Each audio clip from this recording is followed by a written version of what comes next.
नमस्कार दर्शक बंधु आपण को आम चैनल को स्वागत।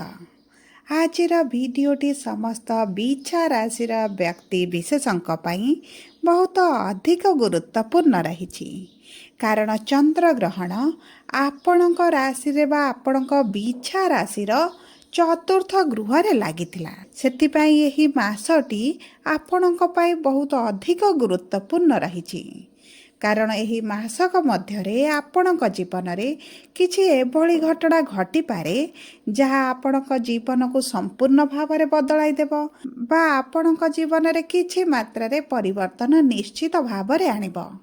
देखंतु दर्शक बंधु आपण राशि आपणकर राशि चतुर्थ गृह जो गृह को भोग विलास ऐश्वर्य विशेष भाव में आपणकर माँ गृह बोली कहुए से गृह जिते बेले ग्रहण लगी तेणुक यही सेप्टेम्बर मासरे 4टी प्रमुख ग्रह निजर गृह परिवर्तन करेंगे एवं तांकर यही चलन रे परिवर्तन गोचर रे परिवर्तन आपण जीवन को निश्चित भाव में प्रभावित करिब।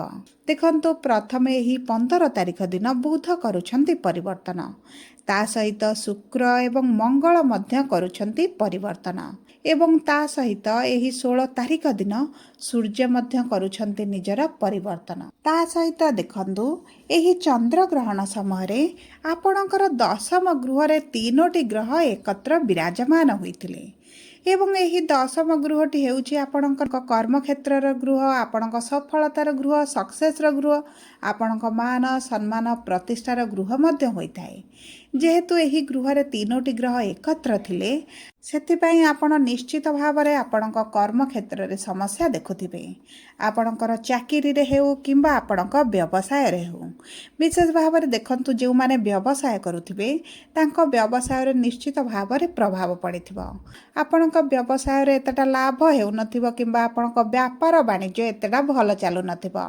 आपणको लागुथिबो जे आपणक कॉम्पिटिटर माने प्रतियोगी माने आपणक ठारू आगो को गति करूछंती किंतु आपण सेही पछरे रहि जाइछंती ता सहित आपणकर मानसिक दुश्चिंता बढ़िबा सहित आपणक परिवार रे निश्चित भाव में झगड़ा मनमालिन मतभेद भली परिस्थिति देखा देइथिबो जदि आपण विवाहित अछंती तेबे आपणक दाम्पत्य जीवन रे मध्य समस्या देखा देइथिबो देखंतु जेतेबेले गोटिए गृह रे 3टी ग्रह एकत्र रुहंती सेठारे ग्रह युद्ध भली परिस्थिति देखा देइथाए एवं सही समय रे जेतेबेले ग्रहण लागि जाइथाए आपणकर आगामी गोटिए मास पर्यंत प्रभावित होइथाए तेणुकरी यही सेप्टेम्बर मासरे जो तारीख गुड़िकर यही प्रमुख ग्रह गुड़िक बुध शुक्र मंगल एवं सूर्य करिवे परिवर्तन से ही तारीख गुड़िकर आपणक जीवन में उच्च नीच भली परिस्थिति देखा दे पारे तेबे आसंतु जानिबा केउ क्षेत्र रे ही परिवर्तन गुड़िक देखा जिवो आपणकर स्वास्थ्य रे ना शिक्षा रे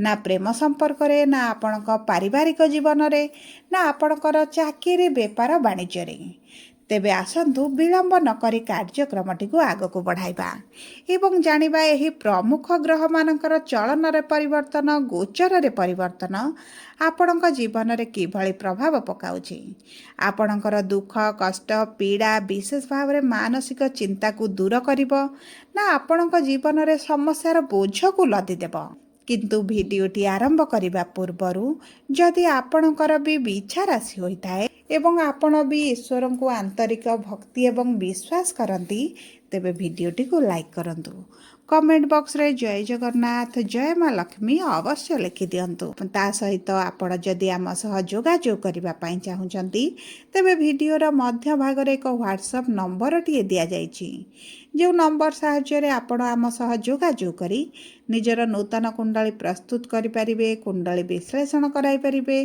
किंबा आपणकर चाकरी विवाह व्यवसाय प्रेम संपर्क को नहीं किसी समस्या रही ताहार सहजरे समाधान करें सेतिपाई आपण आम सह जोड़ी होई रुहंतु एवं व्हाट्सएप नंबर माध्यम आम सह जोगाजोग करंतु एबे आसंतु जानिबा एही ग्रहणर प्रभाव आपणक उपरे विशेष भाव में आपणक स्वास्थ्य उपरे କିଭଳି ପ୍ରଭାବ ପକାଇବା ପାଇଁ ଯାଉଛି। କିନ୍ତୁ ତା ପୂର୍ବରୁ ଜାଣନ୍ତୁ ଯେ ଆପଣଙ୍କ ଭାଗ୍ୟର ଗୃହର ସ୍ୱାମୀ ହେଉଛନ୍ତି ଚନ୍ଦ୍ରମା ଏବଂ ଚନ୍ଦ୍ରମାଙ୍କ ଠିକ୍ ଗ୍ରହଣ ଲାଗିବା କାରଣରୁ ଆପଣଙ୍କର ଭାଗ୍ୟର ଗୃହ ଏବେ ଦୁର୍ବଳ ସ୍ଥିତିରେ ଅଛି, କାରଣ ଚନ୍ଦ୍ରମାଙ୍କର ଏବେ ବଳହାନି ହୋଇଯାଇଛି।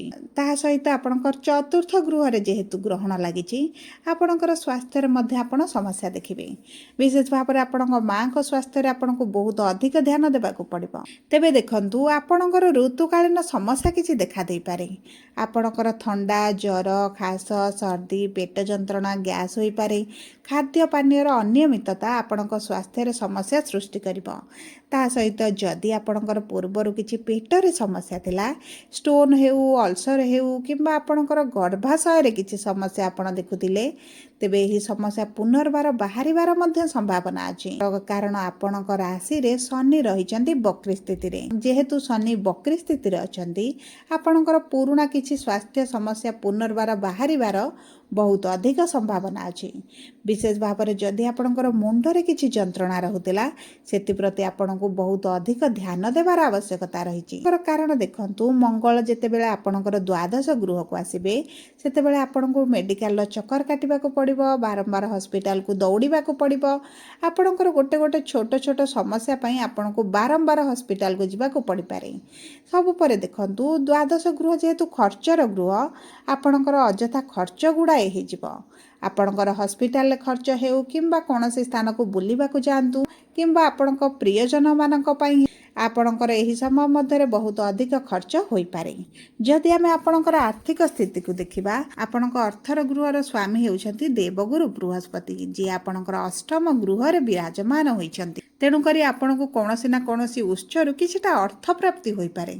ଆପଣଙ୍କ ପୈତୃକ ସମ୍ପତ୍ତିରୁ ଆପଣଙ୍କୁ ପ୍ରାପ୍ତି ହୋଇପାରେ କିମ୍ବା ଆପଣଙ୍କର କୌଣସି ସ୍ଥାନରେ ଅର୍ଥ ପେଣ୍ଡିଂ ରହିଥିଲା, ବକେୟା ଅର୍ଥ ରହିଥିଲା, ଆପଣଙ୍କୁ ମିଳୁନଥିଲା, ସେହି ଅର୍ଥ ମଧ୍ୟ ଆପଣଙ୍କୁ ପ୍ରାପ୍ତି ହୋଇପାରେ। କିନ୍ତୁ ଦେଖନ୍ତୁ, ଆପଣଙ୍କର ଆର୍ଥିକ ସ୍ଥିତି ମଜବୁତ ହେବା ସହିତ ଆପଣଙ୍କର ଖର୍ଚ୍ଚ ମଧ୍ୟ ବଢ଼ିଯିବ। ଆପଣଙ୍କର ଆୟ ଅପେକ୍ଷା ଆପଣଙ୍କୁ ବ୍ୟୟ ଅଧିକା ହେଲା ଭଳି ମଧ୍ୟ ଅନୁଭବ ହୋଇପାରେ। ଆପଣ ଏହି ସମୟ ମଧ୍ୟରେ ଅର୍ଥ ସେଭିଂ କରି ନ ପାରନ୍ତି। କାରଣ ଦେଖନ୍ତୁ, ଶୁକ୍ର ମଧ୍ୟ ଆପଣଙ୍କର ଭାଗ୍ୟର ଗୃହକୁ ତ୍ୟାଗ କରିବେ ଏବଂ ଆପଣଙ୍କ ଭାଗ୍ୟ ଏହି ସମୟ ମଧ୍ୟରେ ଆପଣଙ୍କ ସାଥ ଦେବ ନାହିଁ। ତେଣୁକରି ଆପଣଙ୍କର ଅର୍ଥକୁ ଯଦି କୌଣସି ସ୍ଥାନରେ ବିନିଯୋଗ କରିବା ପାଇଁ ଚାହୁଁଛନ୍ତି, ଆପଣ ଷ୍ଟକ୍ ମାର୍କେଟ ହେଉ, ସେୟାର ମାର୍କେଟ ହେଉ କିମ୍ବା ଆପଣ କାହାକୁ ଉଧାରି ଦେବାକୁ ଚାହୁଁଛନ୍ତି, ତେବେ ଏହି ସମୟ ମଧ୍ୟରେ ଯଦି ନ ଦିଅନ୍ତି, ଆପଣଙ୍କ ପାଇଁ ବହୁତ ଅଧିକ ଭଲ ରହିବ। କାରଣ ଆପଣ ଅର୍ଥ ଫେରସ୍ତ ପାଇବା ବହୁତ ଅଧିକ କଷ୍ଟସାଧ୍ୟ ହୋଇଯିବ କିମ୍ବା ଆପଣଙ୍କର ଅର୍ଥରେ ଲସ୍ ହୋଇପାରେ କିମ୍ବା ଆପଣଙ୍କ ଅର୍ଥ ଆପଣଙ୍କୁ ନ ମିଳିବାର ଭଳି ପରିସ୍ଥିତି ମଧ୍ୟ ସୃଷ୍ଟି ହୋଇପାରେ। ସେଥିପାଇଁ ଆପଣ ଏହି ଗ୍ରହଣ ମାସରେ ବା ଏହି ଗ୍ରହଣ ସପ୍ତାହରେ ଅର୍ଥର କାରବାରକୁ ଜଗି ରଖି କରିବାଟା ଉଚିତ ରହିବ, ବୁଦ୍ଧିମାନର କାମ ରହିବ। ଯଦି ଆମେ ଆପଣଙ୍କର କର୍ମକ୍ଷେତ୍ରକୁ ଦେଖିବା, ତେବେ କର୍ମର ଗୃହରେ 3ଟି ଗ୍ରହ ଏକତ୍ର ଅଛନ୍ତି ଏବଂ ବୁଧ, ସୂର୍ଯ୍ୟ ଆପଣଙ୍କର କର୍ମର ଗୃହକୁ ତ୍ୟାଗ କରିବେ, ମାନେ ଆପଣଙ୍କର ଏକାଦଶ ଗୃହକୁ ଗୋଚର କରିବେ। ଦେଖନ୍ତୁ, ଯଦି ଆପଣମାନେ ସରକାରୀ ଚାକିରି ପାଇଁ ପରୀକ୍ଷା ଦେବାକୁ ଚାହୁଁଥିଲେ, ତେବେ ଏହି 15 ତାରିଖ ପରଠାରୁ ଆପଣଙ୍କ ପାଇଁ ଏତେ ଭଲ ସମୟ ରହିନାହିଁ। କାରଣ ସୂର୍ଯ୍ୟ ଆପଣଙ୍କର କର୍ମର ଗୃହ ବା ଦଶମ ଗୃହକୁ ତ୍ୟାଗ କରୁଛନ୍ତି।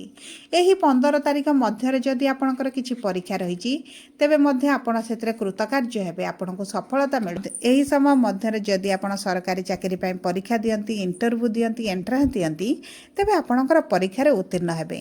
ସବୁ ପରେ ଦେଖନ୍ତୁ, ଯଦି ଆପଣଙ୍କ କୁଣ୍ଡଳୀରେ ସରକାରୀ ଚାକିରିର ଯୋଗ ନଥିବ, ତେବେ ଆପଣଙ୍କର ହୋଇପାରିବ ନାହିଁ। ତେଣୁକରି ଆପଣ କୁଣ୍ଡଳୀ ବିଶ୍ଳେଷଣ କରାଇ ଜାଣନ୍ତୁ ଯେ ଆପଣଙ୍କର ସରକାରୀ ଚାକିରି ଯୋଗ ଅଛି ବା ନାହିଁ ବୋଲି। ଯଦି ଅଛି, ତେବେ ଆପଣଙ୍କୁ ନିଶ୍ଚିତ ଭାବରେ ସଫଳତା ପ୍ରାପ୍ତି ହେବ। ଯଦି ନାହିଁ, ତେବେ ଆପଣଙ୍କୁ ବହୁତ ଅଧିକ ପରିଶ୍ରମ କରିବାକୁ ପଡ଼ିବ ଏବଂ ଗୋଚର ଅନୁସାରେ ଆପଣଙ୍କୁ ସଫଳତା ମିଳିପାରେ ବା ନ ମିଳିପାରେ। ଯଦି ଆମେ ଦେଖିବା ଆପଣଙ୍କର ପ୍ରେମ ସମ୍ପର୍କକୁ, ବୈବାହିକ ସମ୍ପର୍କକୁ, ତେବେ ଦେଖନ୍ତୁ, ଆପଣଙ୍କର ପ୍ରେମର ଗୃହରେ ଶନି ବିରାଜମାନ ହୋଇଛନ୍ତି ଏବଂ ଶନି ବକ୍ରି ସ୍ଥିତିରେ ଥିବାରୁ ଆପଣଙ୍କ ସମ୍ପର୍କରେ ଆପଣ ନିଶ୍ଚିତ ଭାବରେ ଦ୍ୱନ୍ଦ୍ୱରେ ଥିବେ, ଚିନ୍ତାରେ ଥିବେ, ସମସ୍ୟାରେ ଥିବେ। ଆପଣଙ୍କ ପ୍ରେମ ଜୀବନକୁ ନେଇ ହେଉ କିମ୍ବା ଆପଣଙ୍କର ସାଥୀଙ୍କର ସ୍ୱାସ୍ଥ୍ୟକୁ ନେଇ ହେଉ, ସାଥୀଙ୍କର ରୋଜଗାରକୁ ନେଇ ହେଉ କି ବିଭିନ୍ନ ପ୍ରକାର ସମସ୍ୟା ଆପଣଙ୍କ ମଧ୍ୟରେ ଘୁରି ବୁଲୁଥିବ। ବିଶେଷ ଭାବରେ ଆପଣ ଏଇଥିପାଇଁ ଚିନ୍ତିତ ଥିବେ ଯେ ଆପଣଙ୍କର ପ୍ରେମ ସମ୍ପର୍କ ବିବାହରେ ପରିଣତ ହେବ କି ନାହିଁ। କାରଣ ଦେଖନ୍ତୁ, ଶନି ଯେତେବେଳେ ଆପଣଙ୍କ ପ୍ରେମର ଗୃହରେ, ସମ୍ପର୍କର ଗୃହରେ ରୁହନ୍ତି, ସେହି ସମୟରେ ଆପଣଙ୍କ ସମ୍ପର୍କ ମଧ୍ୟରେ ଟିକେ ରୁକ୍ଷତା ଆସେ ଭାରି। ଆପଣଙ୍କ ସମ୍ପର୍କରେ କୌଣସି ନା କୌଣସି ସ୍ଥିତିକୁ ନେଇ କିଛିଟା ମନମାଳିନ, ମତଭେଦ, ଦ୍ୱନ୍ଦ୍ୱ ଭଳି ପରିସ୍ଥିତି ସୃଷ୍ଟି ହୋଇଥାଏ। ବିଶେଷ ଭାବରେ ଆପଣଙ୍କ ମନ ଭିତରେ ନକାରାତ୍ମକ ଭାବନା ଆସିଥାଏ। ସେଥିପାଇଁ ଦେଖନ୍ତୁ, ଯଦି ଆପଣଙ୍କ କୁଣ୍ଡଳୀରେ ଶନି ଭଲ ଥିବେ, ତେବେ ଆପଣଙ୍କ ପ୍ରେମ ସମ୍ପର୍କକୁ ବିବାହରେ ପରିଣତ ନିଶ୍ଚିତ ଭାବରେ ହୋଇଯିବ। ଯଦି ଆପଣଙ୍କ କୁଣ୍ଡଳୀରେ ଶନିଙ୍କର ସ୍ଥିତି ଖରାପ ଥିବ, ତେବେ ଆପଣଙ୍କ ସମସ୍ୟା ନିଶ୍ଚିତ ଭାବରେ ଦେଖିବେ ଏବଂ ଏହି ନଭେମ୍ବର 28 ତାରିଖ ପର୍ଯ୍ୟନ୍ତ ତ ଆପଣ ଦେଖିବେ। କିନ୍ତୁ ଦେଖନ୍ତୁ, ଆପଣଙ୍କ ପ୍ରେମ ସମ୍ପର୍କ ବିବାହରେ ପରିଣତ ହେବ କି ନାହିଁ, ଏହା ଆପଣଙ୍କ ଗ୍ରହ ନକ୍ଷତ୍ର କୁଣ୍ଡଳୀ ଦ୍ୱାରା ନିଷ୍ପତ୍ତି ହୋଇଥାଏ। ଯଦି ଆପଣଙ୍କ କୁଣ୍ଡଳୀରେ ପ୍ରେମ ବିବାହର ଯୋଗ ଅଛି, ତେବେ ଆପଣଙ୍କ ତ ବିବାହ ନିଶ୍ଚିତ ଭାବରେ ହେବ। ଯଦି ଆପଣଙ୍କ କୁଣ୍ଡଳୀରେ ପ୍ରେମ ବିବାହର ଯୋଗ ନାହିଁ, ତେବେ ଦେଖନ୍ତୁ, ଆପଣଙ୍କ ପ୍ରେମ ସମ୍ପର୍କରେ ଅଚାନକ କୌଣସି ଏକ କାରଣ ପାଇଁ ବ୍ରେକଅପ୍ ଭଳି ପରିସ୍ଥିତି ହୋଇପାରେ। ବିବାହ ନ ହେଲା ଭଳି ପରିସ୍ଥିତି ମଧ୍ୟ ସୃଷ୍ଟି ହୋଇପାରେ। ସେଥିପାଇଁ କୁଣ୍ଡଳୀ ବିଶ୍ଳେଷଣ କରାନ୍ତୁ, ଜାଣନ୍ତୁ ଆପଣଙ୍କ ପ୍ରେମ ବିବାହର ଯୋଗ ଅଛି ବା ନାହିଁ ବୋଲି। ଯଦି ଆମେ ଆପଣଙ୍କ ବୈବାହିକ ସମ୍ପର୍କକୁ ଦେଖିବା, ତେବେ ବୈବାହିକ ସମ୍ପର୍କରେ ମଧୁରତା ଆସିବ। ପୂର୍ବରୁ ଆପଣଙ୍କର ଯେଉଁ ମନମାଳିନ ମତଭେଦ ଥିଲା, ବିଶେଷ ଭାବରେ ଅର୍ଥକୁ ନେଇ ହେଉ କିମ୍ବା ଆପଣଙ୍କର ପରିବାର ବର୍ଗଙ୍କୁ ନେଇ ହେଉ, ସେହି ସବୁ ସମସ୍ୟା ଆପଣଙ୍କର ଦୂର ହେବ। ଯଦି ଆପଣ ସନ୍ତାନ ପ୍ରାପ୍ତି ପାଇଁ ଚିନ୍ତିତ ଅଛନ୍ତି ଏବଂ ସନ୍ତାନ ପ୍ରାପ୍ତିରେ ବିଳମ୍ବ ଦେଖୁଛନ୍ତି, ତେବେ ଦେଖନ୍ତୁ, ଏହିଭଳି ସମସ୍ୟା ଆପଣଙ୍କର ବର୍ତ୍ତମାନ ଦେଖାଯିବ। କାରଣ ଶନି ଆପଣଙ୍କ ସନ୍ତାନର ଗୃହରେ ଅଛନ୍ତି ଏବଂ ଶନି ଯେତେବେଳେ ଆପଣଙ୍କର ଷଷ୍ଠ ଗୃହକୁ ଆସିବେ, ଆପଣଙ୍କୁ ନିଶ୍ଚିତ ଭାବରେ ସନ୍ତାନ ପ୍ରାପ୍ତି ହୋଇଯିବ। ଦେଖନ୍ତୁ, ଏହି ସମୟ ମଧ୍ୟରେ ଆପଣଙ୍କ ସମ୍ପର୍କରେ ଆପଣ ଶୁଭ ପରିବର୍ତ୍ତନ ଦେଖିବେ। ସମ୍ପର୍କକୁ ଏତେଟା ହାନି ପହଞ୍ଚିବ ନାହିଁ। ଯଦି ଆମେ ଦେଖିବା ଆପଣଙ୍କର ବ୍ୟବସାୟ ବ୍ୟାପାର ବାଣିଜ୍ୟକୁ, ତେବେ ଦେଖନ୍ତୁ ଦର୍ଶକ ବନ୍ଧୁ, ଆପଣଙ୍କ ବ୍ୟବସାୟରେ ଯେଉଁ ମାନ୍ଦା ପରିସ୍ଥିତି ଚାଲିଥିଲା, ବ୍ୟବସାୟରେ ଯେଉଁ ଲସ୍ ଦେଖୁଥିଲେ, ଯାହା ବି ବ୍ୟବସାୟରେ ଆପଣଙ୍କର ସମସ୍ୟା ଥିଲା, ସେହି ସବୁ ସମସ୍ୟା ଆପଣଙ୍କର ଦୂର ହେବା ପାଇଁ ଯାଉଛି। କାରଣ ଆପଣଙ୍କର ଲାଭର ଗୃହକୁ ସୂର୍ଯ୍ୟ ଏବଂ ବୁଧ ଗୋଚର କରୁଛନ୍ତି ଏବଂ ବୁଧଙ୍କୁ ବ୍ୟବସାୟ ବାଣିଜ୍ୟର କାରକ ଗ୍ରହ ବୋଲି ମଧ୍ୟ କୁହାଯାଇଥାଏ। ତେଣୁକରି ଆପଣଙ୍କ ବାଣୀରେ ମଧୁରତା ଆସିବ। ଆପଣଙ୍କ ପାଖକୁ ବହୁତ ଅଧିକ ଗ୍ରାହକ ଆସିବେ। ଆପଣଙ୍କର ଯେଉଁ ବ୍ୟାପାର ବାଣିଜ୍ୟରେ ଲସ୍ ଚାଲିଥିଲା, ତାହା ଆପଣଙ୍କର ଧୀରେ ଧୀରେ ପୂର୍ଣ୍ଣ ହୋଇଯିବ ଏବଂ ଆପଣଙ୍କର ଯଦି ଅର୍ଥକୁ ନେଇ ଲୋନ୍ରେ ଚାଲିଥିଲେ, ସେହି ଲୋନ୍କୁ ମଧ୍ୟ ଆପଣ ପରିଶୋଧ କରିବେ। ଦେଖନ୍ତୁ, ବ୍ୟବସାୟୀମାନଙ୍କ ପାଇଁ ବହୁତ ଅଧିକ ଭଲ ସମୟ ରହିଛି। ସବୁ ପରେ ଦେଖନ୍ତୁ, ଶରୀରରେ ଏବଂ ଆପଣଙ୍କ ସମ୍ପର୍କରେ ଯେଉଁ ସବୁ ଅଶୁଭତ୍ୱ ଅଛି, ତାହାକୁ ଦୂର କରିବା ପାଇଁ ଆପଣ ମଙ୍ଗଳଙ୍କର ବୀଜ ମନ୍ତ୍ର 108 ଥର ପ୍ରତିଦିନ ପାଠ କରନ୍ତୁ।